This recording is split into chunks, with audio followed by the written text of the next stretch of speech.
Día 3 haciendo teclitas del GAF. El último que falta es Solifu, así que démosle. Eligiendo los colores de arcillita. Aplanando la arcilla.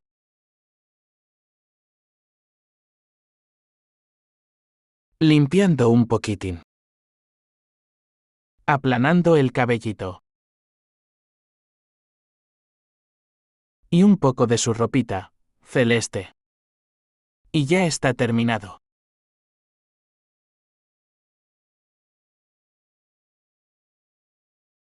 Hora de ponerlo, junto a los demás chiquillos. Gracias por acompañarme, sígueme si te gustaron.